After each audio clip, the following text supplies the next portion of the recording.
बार एक गरीब आदमी बड़ी मुश्किल से एक एक रुपए जोड़कर एक मकान बनवाता है।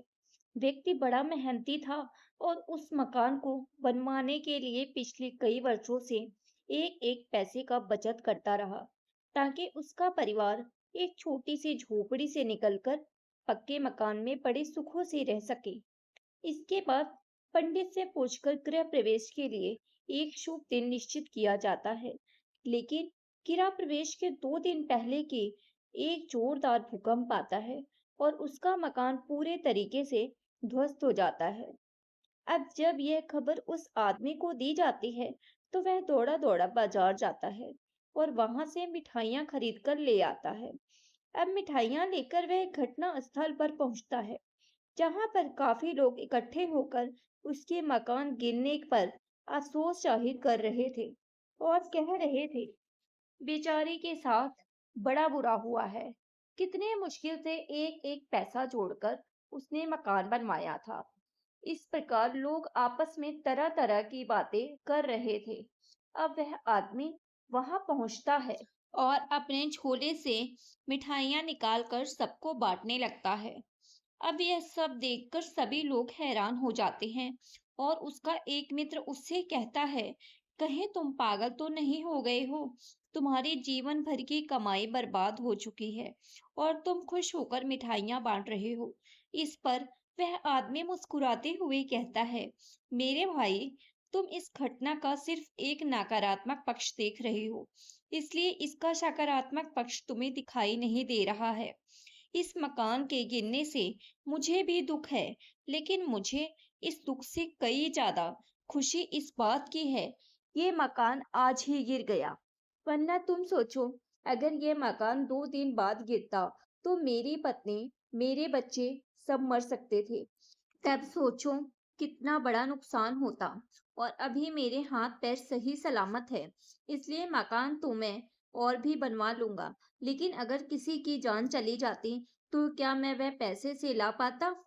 अब उस व्यक्ति की बात सुनकर वहां मौजूद सभी दुखी चेहरे मुस्कुरा उठे। वह जान गए उस व्यक्ति ने उन्हें कितनी गहरी बात बड़ी सरलता से कह दी। तो दोस्तों, यह कहानी हमें जीवन की एक बड़ी महत्वपूर्ण शिक्षा देती है। जीवन में सुख दुख सिक्के के दो पहलू जैसे आते जाते रहते हैं। जब हमारे जीवन में सब अच्छा हो रहा होता है, तो हम खुश होना लाज़मी है। लेकिन जब हमारे जीवन में कुछ गलत होता है और चीजें हमारे अनुसार नहीं चल रही होती है, तो सबसे पहले हम अपना धैर्य खोते हैं और भगवान को, अपनी किस्मत को कोसना शुरू कर देते हैं।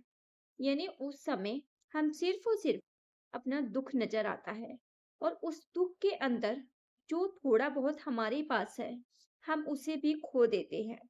यानी दोस्तों, इस समय अंतर आता है सोच का, यानी सकारात्मक सोच और नकारात्मक सोच। यदि हम यहाँ नकारात्मक दृष्टिकोण से सोचें, तो हम बड़ी आसानी से नकारात्मक का शिकार हो जाते हैं और चीजें खुद बेखुद खराब होने लगती हैं। और यही चीज, नकारात्मक सोच, हमारे दुख का असली कारण बनती है और हमारी सफलता की सफर यहीं रुक जाती है। इसलिए दोस्तों, यहाँ पर सबसे जरूरी बात यह है कि अगर आप किसी परेशानी या दुख की वजह से दुखी हो, तो सबसे पहले अपनी सोच को सकारात्मक रखो। और अगर आप सच्चे और परिश्रमी व्यक्ति हो और अपने लक्ष्य के लिए मेहनत करना जानते हो, तो इन असफलताओं के सकारात्मक पक्ष को देखने की कोशिश करो। बस धैर्य रखो, मेहनत करते रहो। ठीक जैसे ऊपर कहानी में व्यक्ति गरीब जरूर था, लेकिन वह बड़ा मेहनती भी था। मेहनत की कमाई खाक हो जाने पर भी वह खुश था, क्योंकि वह इस घटना के सकारात्मक पक्ष को भली भांति जानता था। इसलिए दोस्तों, हमेशा सकारात्मक रहो। सुखी होने पर घमंड ना करो। दुखी होने पर यह याद रखो कि जैसे सुख टिका नहीं रहा, ठीक वैसे ये दुख भी नहीं रहेगा। न सुख हमारे हाथ में है और न दुख, और जो हमारे हाथ में है ही नहीं, उस पर ध्यान क्यों देना। अगर कुछ आपके हाथ में है, तो वह है मेहनत। इसलिए आप बस अपनी मेहनत पर ध्यान दो।